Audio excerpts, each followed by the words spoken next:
That's who you blame. Is you blame Diamond for their own folly, for their own inability to innovate, their own willingness to innovate. That's where the blame squarely lies. And to retailers like Brian Hibbs, who never wanted anything to change. They were happy with the old, broken, cranky system that we had in place, and any kind of change would be a problem. So therefore, nothing should ever change because I'm Brian Hibbs and I'm tilting at windmills and I say what's good for the comic book industry. Part of the reason that there's no thriving digital strategy in the industry is because of people like Brian Hibbs who cried about it the entire time. DC Comics and Jime Lee were right all along not to want to do any more further business with Diamond Comics, and a lot of people are getting screwed out over it. Reading those details, the list of Diamond's creditors with the 30 highest non-secured claims totals over $31 million.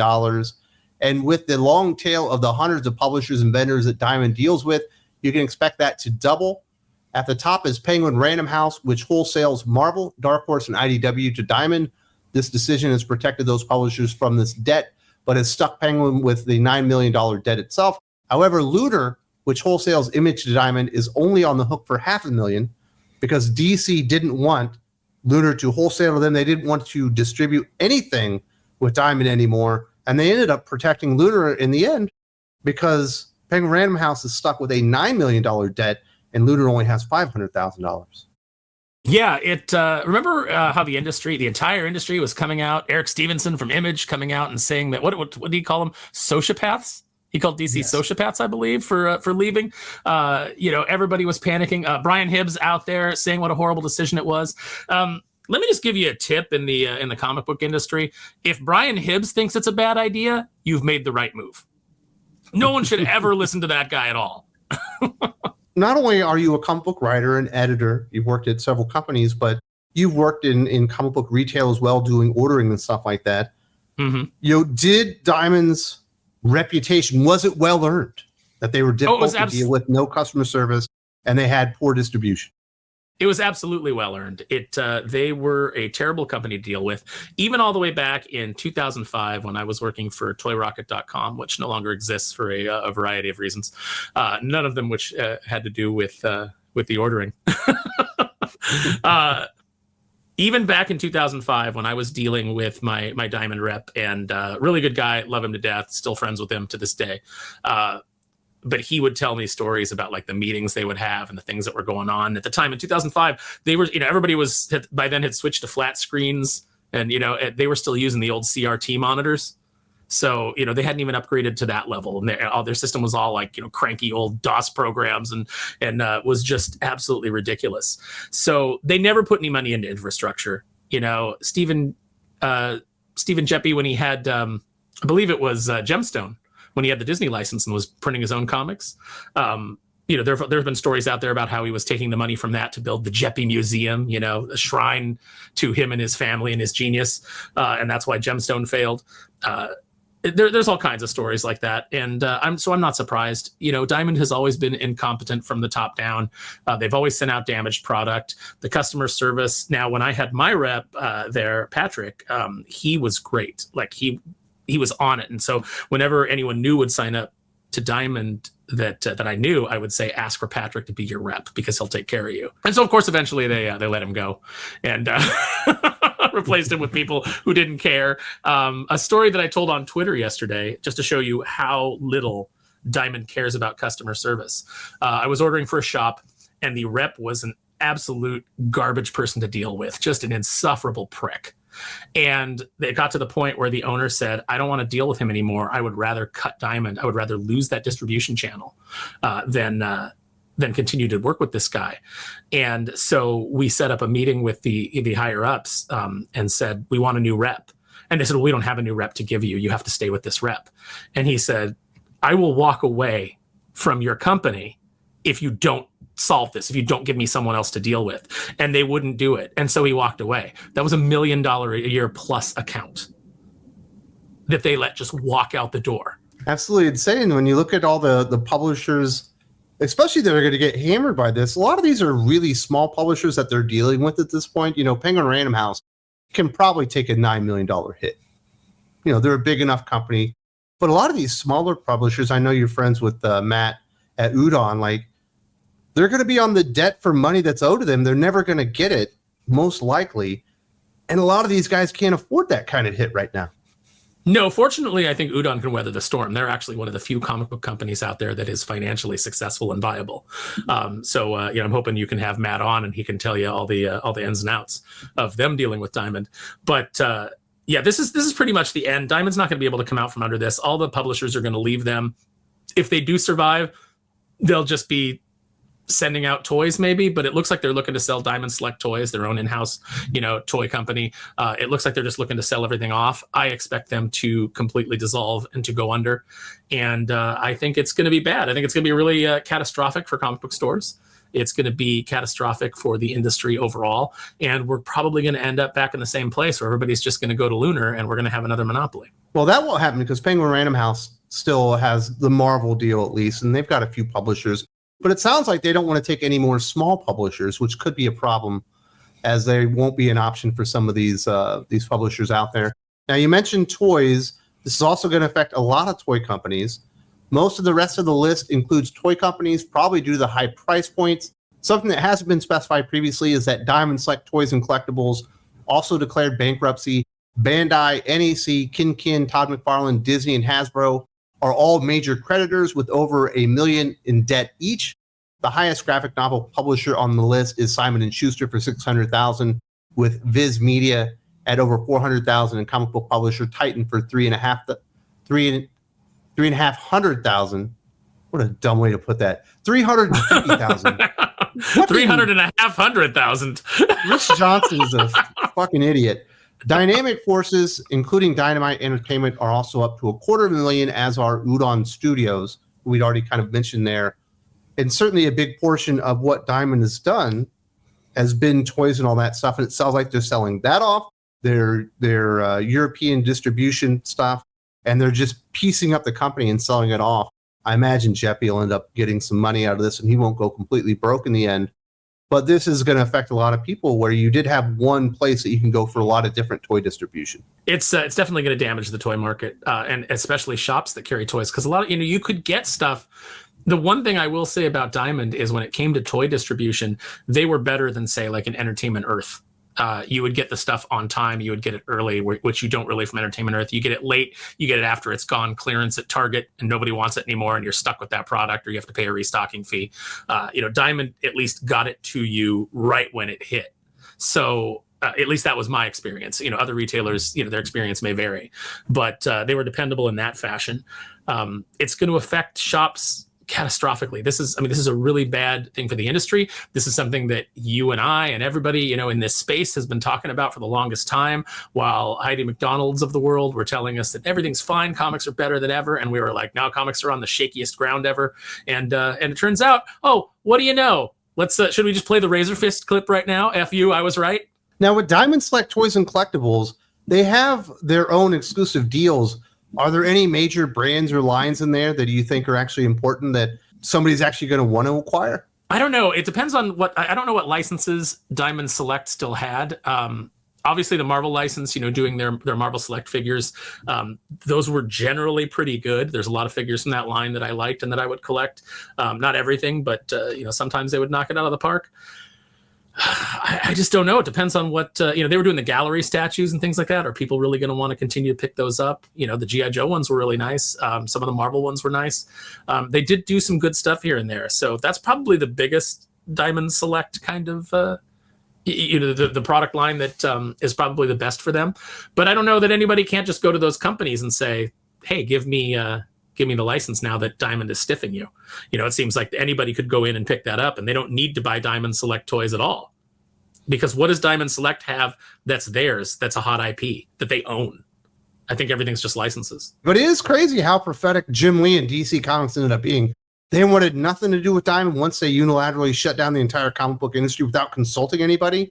They went out there, they created competition, and in the end, competition is what ended up destroying Diamond. And there was nobody stopping them from having a monopoly. There was no reason to bring competition online until they broke the cardinal rule and decided they just weren't going to distribute anymore because of the early pandemic shutdowns and stuff.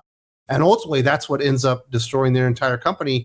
And Jime Lee ends up saving Lunar probably another $4 or $5 million in unpaid debt that would have went to them if he would have allowed them to wholesale. If that was Jime Lee making that decision, that was probably the best decision that he's made in the entirety of his run at DC, because it saved them a ton of money. It actually, set up a new distribution chain that came in. And that's the thing. Diamond couldn't survive the competition. I saw some people saying like, oh, Diamond went woke, comics went woke and Diamond went broke. That has nothing to do with it. I mean, that affected overall comic sales. But Diamond's problems have been hard baked in for a long time. Steve Geppe's arrogance, them being a monopoly, so never really having to improve everything. Because if you didn't like it, hey, they were the only game in town. And that's the problem with monopolies. Until they weren't. Till they weren't. And then as soon as they had competition, they could not compete because he had no ideas. He had no plans to innovate, no infrastructure to compete. A monopoly was the only way that Diamond could survive. So this was always inevitable. And we talked about it. We said that this is going to be a problem unless Diamond can pivot to just being a toy distribution, toy and tchotchke distributor. There's no way they can survive. And it's been detrimental to the industry overall because now with comics being split out amongst multiple companies, you don't get the discount that you used to when it was under a monopoly. So that's a disadvantage for comic book shops. So it was always that double-edged sword of, we're getting screwed because Diamond, they don't have to care. But at the same time, we are getting a heavier discount. It was which one weighs more heavy? Certainly for Brian Hibbs, we know which one weighed more heavy. He's certainly like that discount. And he's very upset about this. Obviously, Brian Hibbs of Comics Experience in San Francisco, this is what he had to say. There are a lot of people who are actively rooting for Diamond Comics to fail. Well, your wishes appear to be coming true as Diamond files for Chapter 11. And this is going to be truly dire news for the direct market, at least in the short and medium term. Say goodbye to most smaller publishers and so long for the right opportunities for a majority of smaller and unproven creators. Never, ever forget that the blame for this falls directly upon DC Comics, and we should never forget this, or even withhold that blame. My best wishes for Steve Geppe, as well as all the staff at Diamond, and my most fervent prayers for creators and my fellow retailers that we're all going to be able to navigate this disruption to the market. And I say it's not DC Comics' fault. Diamond Comics and Steve Geppe unilaterally decided to shut down the entire comic book industry without consulting anybody, probably breaking their own exclusive contracts that allowed DC to create competition for them, which they had to do if they actually wanted to sell product. They are the reasons that they lost their monopoly. They are the reasons that competition came online, and they are the sole reasons that they couldn't survive competition coming online because they never wanted to innovate. They never wanted to improve. They never wanted better customer service. They never wanted better packaging. They never wanted to innovate and do anything new. And they forced the hand of DC Comics. DC did what they had to do. The only reason Brian Hibbs and a lot of retailers are probably still even in business right now is because DC Comics made a bold decision and allowed the flow of new products to come into the market when Diamond Comics decided it wasn't going to happen. Yeah, Brian Hibbs. If I may quote Dr. Mindbender here, Brian Hibbs is forgetting to mention Stephen Geppe's frequent displays of cowardice. He panicked. He shut everything down, and he just expected that because he was the king of comics, he owned everything. Like, everybody had to go through him, that he could just unilaterally make that decision, as you said. And it would have crippled the comic book industry. It would have hastened its demise much sooner than it actually will probably happen. And for Brian Hibbs to be out there saying, everybody blame DC. No, who we need to blame is Steve Geppe and his sycophants like Brian Hibbs, who will line up to kiss his ass to this day, even though Geppe did everything he could to destroy the industry. That's who you blame. Is you blame Diamond for their own folly, for their own inability to innovate, their own willingness to innovate. That's where the blame squarely lies. And to retailers like Brian Hibbs, who never wanted anything to change. They were happy with the old, broken, cranky system that we had in place, and any kind of change would be a problem. So therefore, nothing should ever change because I'm Brian Hibbs and I'm tilting at windmills and I say what's good for the comic book industry. Part of the reason that there's no thriving digital strategy in the industry is because of people like Brian Hibbs, who cried about it the entire time, because he cannot stand the idea of anything changing. When you don't want to change, guess what happens? Sometimes the market changes for you, and that's exactly what's happened here. That's the lesson that you should learn. So you should blame Steve Geppe and your own intractability, Brian Hibbs. Those are what's to blame for what's happening right now. Truly, the only thing Steve Geppe did to innovate in the last, 4 years since the beginning of the pandemic shutdown is he did try to monetize the shutdown with those stupid our comeback will be better than our setback t-shirts that he wanted to hawk off on people. Everybody knew that was a fucking sham the moment it happened. He also went on Brian Hibbs' YouTube channel, like, oh, we're great. We got a COVID loan. We've got no issues whatsoever. Anybody with 2 functioning brain cells could see right through that and be like, these guys are completely fucked. And they're lucky they made it this long. Now, luckily, there are some people out there who are treating this news as what it should be treated as. One example is Ben Templesmith, comic book artist, who stated, don't forget, it was an idiot judge who once ruled these guys were not a monopoly. Turned out they were. And like most things, when you lack competition, you get crap. You get terrible. You get weak. The thing that caused this was the mere act of others competing, the end of an era. Who knows where we all go from here? Understanding that there's nobody to blame for this demise other than Steve Geppi and Diamond Comics. They forced everyone to leave. I like a lot of Templesmith's takes. He's a clear-minded individual in a way that Brian Hibbs is not. Yeah, 2 functioning brain cells, like you said, that leaves Brian out.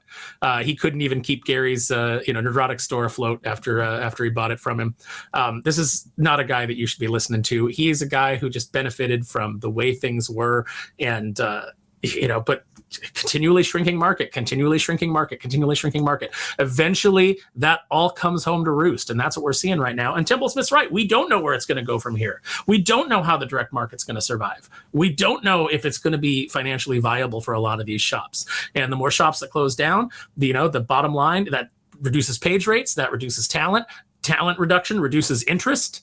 Who knows? We thought, we were pretty sure that the comics industry was going to drive itself off a cliff in the next 10 years. I got to say, I didn't expect it this year. I didn't expect it at the beginning of 2025, but here we are. Technically, it should have happened last year. That's when they were planning to file for bankruptcy, but they got another loan that was able to get them through the holidays. But this has been in the works for a very long time, and it's certainly going to affect comic books. It's certainly going to affect toys. We've already seen the tabletop gaming portion of their company, I believe, being sold off as well. So there's going to be a lot of wide-ranging impacts, much greater than comic books, because they did have their hands in a lot of different pieces of the pie. But ultimately, they weren't able to keep their end of the bargain up. And a lot of people have been stiff for a lot of money, to the tune of, at a minimum, $31 million, likely to grow by a substantial measure, because there's lots of other producers, comic publishers, toy companies that they were dealing with that aren't going to get that money. And it absolutely sucks for them that they had to deal with Diamond. I know a lot of freelancers, guys that paint their toys for Diamond Select and things like that have not been paid in months. So, it was obviously that problems were accruing. Well, it's not the first time. You mentioned the Geppi Museum. The dirty little secret is, when that was going on, he just stopped paying a lot of his freelancers. And one of them actually had the gall to speak out and get the word out. And there was like a fucking inquisition to find out who had actually spoke the truth, because you're not allowed to speak the truth in comic books. No, and I'm sure there's plenty of comic professionals that lined up to burn that person to the ground and to get him blacklisted. It's so funny how comic professionals always seem to work against their own interests. They'll bitch and they'll complain about the companies, but as soon as somebody comes out and is actually like a whistleblower, they will line up to burn that person to the ground to protect their own, maybe I'll get an attaboy for betraying this person. It's unbelievable. So, it's part of the reason that so many of us have gone to the indie scene. So many of us have decided to just be responsible for our own destinies. We still want to make comic books. We still love the genre. We still love the medium, the genres that we work in. We still love the medium of comic books. I still think it's the best storytelling, medium on the planet. And I've always wanted to do comics, but you can't do it within this broken system. And you couldn't certainly do it with guys like Steve Geppi, who are really only looking out for their own interests at the end of the day. Obviously, this is just but a part of the Geek Fix podcast, exclusive on Think Critical Patreon. We got another 2 hours of geeky goodness in us. We're going to talk about some toy news, some wrestling news, some movie news. Going to have a lot of fun with all that stuff. Hope to see you there very soon. There's a link in the video description.